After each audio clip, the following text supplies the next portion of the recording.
দল হিসেবে নিবন্ধন ফিরে পেতে জামাতে ইসলামের আপিল শুনানি এবং রমনা বটমূলে ছায়ানটের বর্ষবরণ অনুষ্ঠানে বোমা হামলা মামলার হাইকোর্টের রায় আজ এই মুহূর্তে সুপ্রিম কোর্টে আছেন সহকর্মী আফজাল হোসেন। সরাসরি যাচ্ছি সেখানে। আফজাল, জামাতের আপিল শুনানিটি আজকে এখনো শুরু হয়নি। এর আগে যখন শুনানি হয়েছিল তখন জামাতের আইনজীবী বলেছিলেন যে 90% শুনানি শেষ হয়েছে, আজকে 10% শুনানি বাকি আছে। সেই শুনানিটি হয়তো অল্প কিছুক্ষণের মধ্যে শুরু হবে এবং আজকে শুনানি শেষ হবে। শুনানি শেষ হলে যদি আপিল বিভাগ আজকে আদেশ দেন তাহলে আমরা সিদ্ধান্ত জানাতে পারবো, আর যদি আদেশের দিন ধার্য করেন তাহলে ওই দিন হয়তো জামায়াত নিবন্ধন ফিরে পাবেন কি পাবেন না সেই বিষয়টি জানা যাবে।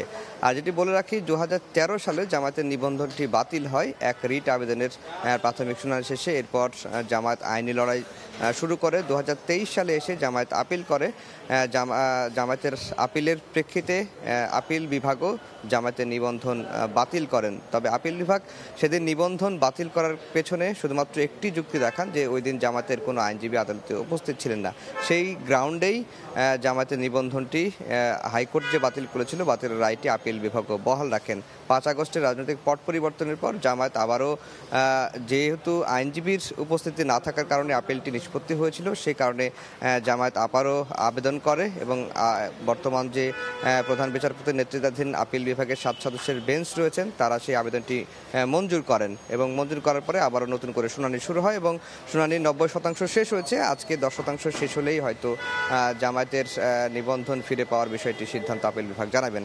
আরেকটি বিষয় বলে রাখি যে রমনা বটমূলে বোমা হামলা মামলার আজকে রায়ের দিন ধার্য রয়েছে। এর আগে গত বৃহস্পতিবার হাইকোর্টের একটি দ্বৈত বেঞ্চ রায় ঘোষণা শুরু করেছিলেন। সেদিন এজাহার, অভিযোগ এবং সাক্ষ্য প্রমাণগুলো পর্যালোচনা করেছেন। আজকে মূল রায়ের অংশটুকু দেওয়ার কথা। আমরা এখনও কোর্ট বসেনি, কোর্ট বসলে হয়তো রায় কতদূর এগোয় সেটি আমরা আপডেট আপনাদেরকে জানাতে পারবো। আর 2001 সালের 14 এপ্রিল রমনা বটমূলের বোমা হামলা মামলায় 10 জন নিহত হয়েছিলেন।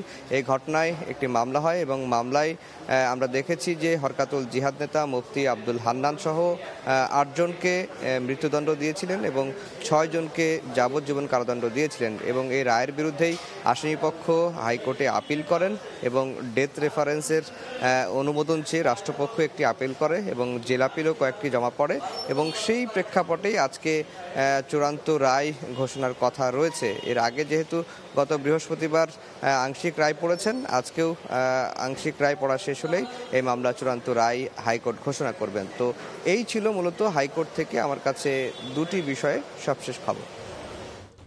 সরাসরি যুক্ত ছিলাম সুপ্রিম কোর্টে।